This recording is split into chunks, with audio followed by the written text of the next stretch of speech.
আৰু ঘৰৰ কামবোৰ লাহে লাহে কৰিব নোৱাৰা হৈছোঁ আৰু দেই। কঁকাল চকালবোৰ বৰকৈ বিষ হ'বলৈ ধৰিছে।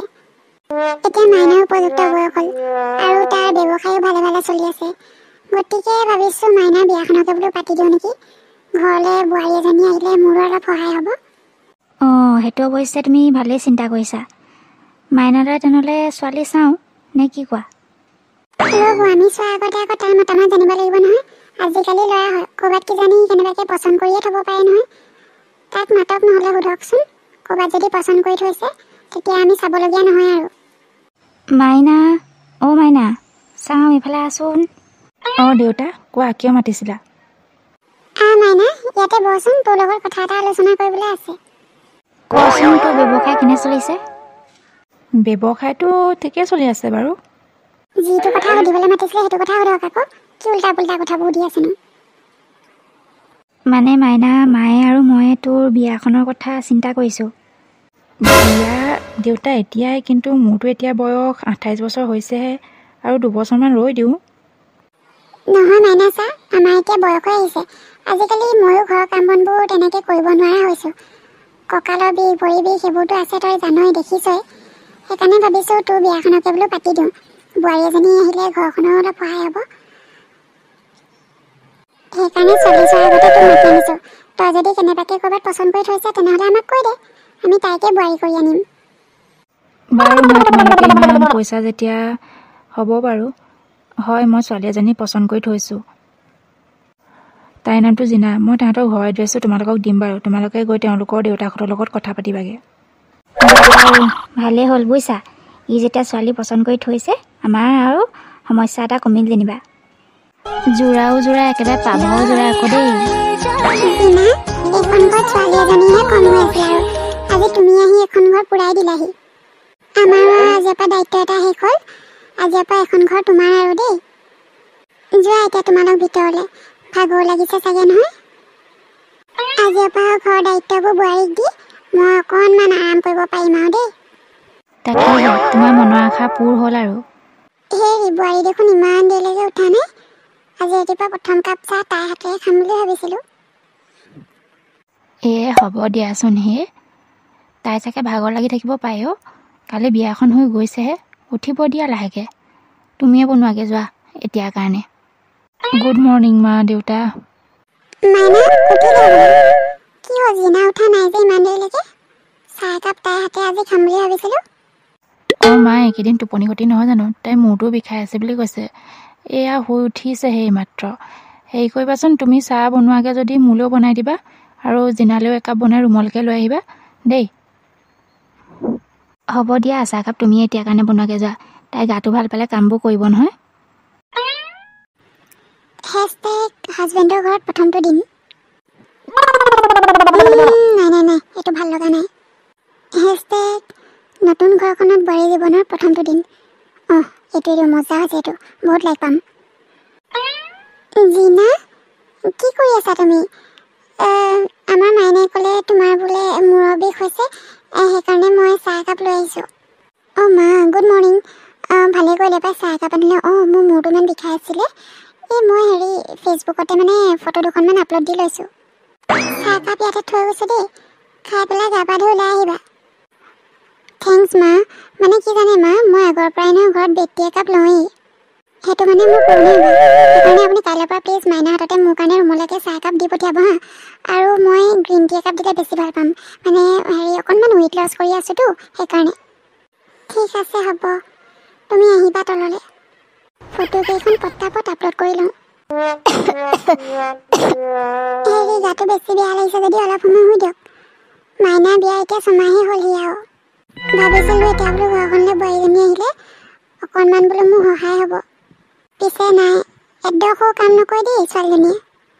দেখিছে ইমান মোৰ কঁকালৰ বিষ, ভৰি বিষ, অকণমান বোলে সহায় কৰি দিওঁ, নাই, এখনো কাম নকৰে অ'। অকল খালি দিনৰ দিনটো ৰুমটোতে সোমাই মোবাইলটো টিপি টিপি কিনো জানো নাচ বাগখন কৰি থাকিব। নহ'লে সেই লগৰ ছোৱালীৰ ঘৰলৈ যাব, সেই বজাৰ কৰিবলৈ যাব। কিন্তু মুঠতে ঘৰত কাম এডোখৰ কৰি নিদিয়ে অ'। হ'ব দিয়া অ', দুখ নকৰিবা, আমাৰে কপাল আৰু বুজিছা। মাইনাও আজিকালি বৰ বেলেগ হ'ল বুজিছে। কিবা এটা ক'বই নোৱাৰি, বোৱাৰী ফালেহে মাত দিয়ে। মা, আপুনি ঘৰ মুচিছে নেকি? হেৰি কৰিবচোন, মোৰ ৰুমটো মুচি দিব, মুচিছে যদি একেলগে মই মানে লগৰ এজনীৰ লগত অকণমান ওলাই যাওঁ, কাম এটা আছে হা। দেখিছেনে সোধপোছ নাই, কথা এষাৰ ক'ব লাগে ক'লে আৰু গ'লেই। ইমান দেৰি হ'ল, ইহঁত দুটা আহি পোৱাহিয়ে নাই, গধূলিতে ওলাই গ'ল। 12টাই বাজিব হ'ল এতিয়া। মই বনোৱা চব শাক ভাত ঠাণ্ডাই হ'ল আৰু দেই। সিহঁতি পাবহি দিয়া, তুমি বেছিকৈ চিন্তাখন নকৰিবাচোন। পালিহি হ'বলা তহঁত, মাৰে অথনিৰ পৰা তহঁতৰ কাৰণে চিন্তা কৰি আছে। ইমান দেৰি কৰিলি। হে ৰাজুৱা, ভাত বাঢ়াগে। অঁ মা, মানে আমি মানে বাহিৰতে খাই আহিলোঁ দুইটাই। আপোনালোকে ভাত খোৱাই নাই নেকি ইমান দেৰিলৈকে? তহঁতি ভাত খাই আহিলি, কিন্তু মাইনা তোৰ জন্মদিন বুলি আজি মই তই ভাল পোৱা সকলোবোৰ ৰান্ধিছিলোঁ। দেউতাই মই তহঁত দুইটালৈকে বাট চাই আছোঁ, একেলগে ভাত সাজ খাম বুলি। নহয় মানে মাইনাৰ গাত একো দুখ নাছিলে। মাইনাৰ লগৰবোৰে বহুত জোৰ কৰিলে, পাৰ্টি দিব লাগিব বুলি ক'লে। সেইকাৰণে আৰু মানে একেলগে আমি ডিনাৰটো কৰি আহিলোঁ। আপোনালোকে ভাত খাই শুৱকগে যাওক। অঁ মা, আমাৰো বহুত ভাগৰ লাগিছে, আমি ৰুমলৈ যাওঁ। আনকালে তাৰ জন্মদিন বুলি ৰাতিপুৱাৰ পৰা চেভা হৈ থাকে, পায়স বনাব লাগিব বুলি। মোৰ হাতৰ পায়সকণ খাই বোলে সি বৰ ভাল পায়। আজিও বনাইছিলোঁ পায়স তাৰ কাৰণে বুলি, কিন্তু মোৰো ভোক নাই আৰু মালা, তাতে ইমান দেৰি হ'ল। মই ভিতৰলৈকে যাওঁ দিয়া, তুমি ভাত কেইটামান খাবা। তাৰ জন্মদিন বুলি ৰাতিপুৱাৰ পৰা ইমান মনটো ভাল লাগি আছিলে। সি ভাল পোৱা সকলোবোৰ ইমান হেঁপাহেৰে ৰান্ধিছিলোঁ। এতিয়া অকলে অকলে মই কি ভাতকেইটা খাম, চব উমুৱাই থৈ দিওঁগৈ আৰু। মা চাওঁ শুনকচোন, অকণমান ইফালে আহক। মা, মোৰ লগৰ এজনী বাৰ্থডে পাৰ্টি এটা আছে, মই তালৈ যাওঁ। আপুনি দিনত ভাতকেইটা বনাই থ'ব দেই, মাইনা আহি খাবহি নহয়। শুনা জিনা, তোমাক কথা কেইটামান কওঁ। মই বহুত দিনৰ পৰা চাই আছোঁ, তুমি ঘৰৰ একো এটা কাম নকৰা। ইমান দিন হ'ল তোমালোকৰ বিয়া, এতিয়া 7-8 মাহেই হ'ল আৰু। সদায় মই কেনেকৈ ঘৰৰ কামবোৰ অকলে অকলে কৰিম, তাতে মোৰ কঁকালৰ বিষ, ভৰি বিষ তুমি জানাই। এতিয়া এইবিলাক ফুৰা চকা বজাৰ মাৰিব বাদ দিয়া আৰু ঘৰৰ কামবিলাক অকণমান নিজে কৰিবলৈ যোৱা। তুমি এতিয়া এখন ঘৰৰ বোৱাৰী। মোৰ বয়স হৈ আহিছে, মই আৰু কিমান ঘৰখনৰ দায়িত্ব লৈ থাকিম। দেউতাক দেখিছাই, দেউতাৰটো কিমান গা বেয়া। হা, কি কলি চালা বুঢ়ী, তই মোক ঘৰৰ কাম কৰিবলৈ কৈছ? এইখন ঘৰৰ মই কাম কৰা বাই নহয়, বুজিলি? মাইনে একো এটা কথা ডাঙৰকৈ কোৱা নাই, তই ক'বলৈ ইমান ক'ত সাহস পালি? হা জিনা, তুমি কাক কি কথা কৈছা অকণমান ভালকৈ ভাবি চিন্তি কথা ক'বা। ৰ চালা বুঢ়ী, এতিয়াই তোক মই। ঐ, তই কি ক'ব লৈছ? হা মোক গালি পাৰিবলৈ আহিছ? হা, মোক গালি পাৰিবলৈ আছ? নামাৰিবি, মই তোক কাবৌ কৰিছোঁ। আজিৰ পৰা একোকে নকওঁ তোক। এতিয়া চালা মজা, এতিয়া পা। মৰিলো, এজনে মোৰ কঁকাল ভাঙিলে অ'। চালা মোক গালি দিবলৈ আহিছিলি বুঢ়ী। নাই, মই মাইনাক ক'বই লাগিব, এই বুঢ়া বুঢ়ী হালক ইয়াৰ পৰা খেদিবই লাগিব। ইহঁতৰ কাৰণে মানে মোৰ ঘৰখনত শান্তিৰে থাকিব পৰা নাই, ইহঁতক আজিয়ে খেদিব লাগিব ইয়াৰ পৰা। আজি এইবোৰ দিন দেখিবলৈকে জীয়াই আছিলোঁ নিও মোৰ। যিটো বয়সত শান্তিৰে খাবলৈ পাব লাগিছিল, ডেকা সেইটো বয়সত বোৱাৰী হাতৰ মাৰ খাইছোঁ।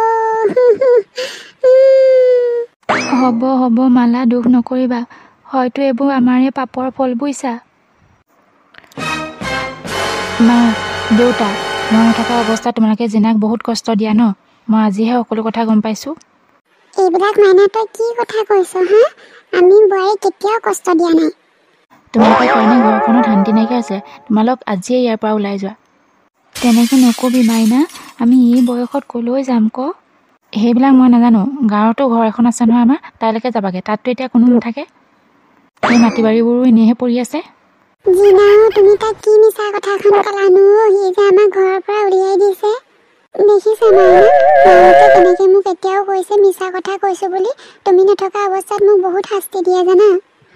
এতিয়াই ওলাই যাবলৈ ক'লোঁ নহয় তোমালোক ইয়াৰ পৰা। মোৰ চকুৰ আগৰ পৰা এতিয়াই ওলাই যোৱা, আৰু কেতিয়াও এখন ঘৰলৈ উভতি নাহিবা। হ'ব বিষয়ে হ'ব, আমি তহঁতক আমনি নকৰোঁ। ব'লা মালা, আমি ইয়াত আৰু এক মুহূৰ্তও নাথাকোঁ। ব'লা আমি গাঁৱৰ ঘৰলৈ যাওঁগৈ।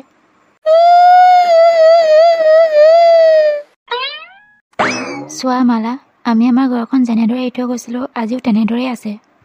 মাথো নাই এতিয়া ইয়াত আমাৰ মা দেউতা। ককাইদেউ, নবৌ, আপোনালোকে ইমান বছৰ মূৰত আজি ইয়ালৈ আহিল যে, তাতে আকৌ এইবোৰ কি বেগ চেগ লৈ আহিছে যে? কি কবি আৰু চন্দ্ৰ, আমাৰ ল'ৰা আৰু বোৱাৰী আমাক ঘৰৰ পৰা উলিয়াই দিলে। কি, আপোনালোকক ঘৰৰ পৰা উলিয়াই দিলে? ককাইদেউ, নবৌ আচলতে কি জানে, এইবোৰ আপোনালোকৰ নিজৰে পাপৰ ফল। মনত আছেনে আপোনালোকে এদিন এইখন ঘৰৰ পৰা কেনেদৰে ওলাই গৈছিল? খুৰাদেউ আৰু খুৰীদেউক অকলশৰে এৰি থৈ। খুৰাদেউতে মৰাৰ সময়ত আপোনালোকক ইমানকৈ চাব বিচাৰিছিল, আপোনালোকে কিন্তু এবাৰো তেওঁক চাবলৈ নাহিলে। তই ঠিকেই কৈছ চন্দ্ৰ, এইবোৰ আমাৰে পাপৰ ফল। মনত আছেনে মালা, আমি কেনেদৰে এখন ঘৰৰ পৰা ওলাই গৈছিলোঁ? এনেকুৱা নকৰিবি অ' বোপাই, এনেকুৱা নকৰিবি, মই তহঁতক কাবও কৰিছোঁ। নাযাবা বোৱাৰী, মই আজিৰ পৰা আৰু তোমাক একোকে কাম কৰিবলৈ নকওঁ। তোমাৰ যেনেকৈ ইচ্ছা তেনেকেই থাকিবা, কিন্তু এইখন ঘৰ এৰি নাযাবা। তোমালোক গ'লেগে বাৰু আমি কেনেকৈ জীয়াই থাকিম? ককা, আইতা, শুনা কোনো। হয়, আপুনি ঠিকেই কৈছে। মা দেউতা জীয়াই থকা অৱস্থাত আমি বহুত পাপ কৰিলোঁ। মা দেউতাক অকলশৰে এখন ঘৰত এৰি থৈ আমি গুচি গৈছিলোঁগৈ। গাত তেজ বল থাকোঁতে আমি কাকোৱে চিনি পোৱা নাছিলোঁ, অহংকাৰী হৈ গৈছিলোঁ। আজি সেইখিনিকে আমাৰ লগত হৈছে। আমাৰ ল'ৰা আৰু বোৱাৰী আমাক ঘৰৰ পৰা উলিয়াই দিলে। আমি আমাৰ পাপৰ ফল ভোগ কৰিবই লাগিব। আমি কৰা পাপৰ ফলবোৰ ভগৱানে আমাক এই জনমতে ভোগ কৰিবলৈ দিয়ে। এতিয়া আমি পস্তালে নহ'ব, আমি আমাৰ কৰ্মফল ভোগ কৰিবই লাগিব। বন্ধুসকল, আমি আপোনালোকক কাবও কৰিছোঁ। আমাৰ গাত তেজবল থাকোঁতে আমি যি ধৰণৰ ব্যৱহাৰ আমাৰ মা দেউতাক কৰিছিলোঁ, আপোনালোকে যাতে তেনেধৰণৰ ব্যৱহাৰ আপোনালোকৰ মা দেউতাক কেতিয়াও নকৰে। বন্ধুসকল, পিতৃ মাতৃ ভক্তি আজি এইটোৱে আছিল 2 নম্বৰ আৰু লগতে শেষৰটি খণ্ড। আপোনালোকে যদি ইয়াৰ আগৰটি খণ্ড চোৱা নাই তেনেহ'লে নিশ্চয়কৈ এবাৰ চাই ল'ব। আজি যদি খণ্ডটি চাই আপোনালোকে ভাল পালে তেনেহ'লে প্লিজ ভিডিঅ'টো লাইক এটা কৰিব আৰু কমেণ্ট কৰিব। আৰু লগতে আমাৰ চেনেললৈ যদি প্ৰথমবাৰৰ বাবে আহিছে তেনেহ'লে প্লিজ আমাৰ চেনেলটো ছাবস্ক্ৰাইব কৰি দিব আৰু আমাৰ ভিডিঅ'সমূহ আগলৈও চাই থাকিব। আজিলৈ আহিছোঁ, পুনৰ নতুন এটা ভিডিঅ'লৈ লগ পাম।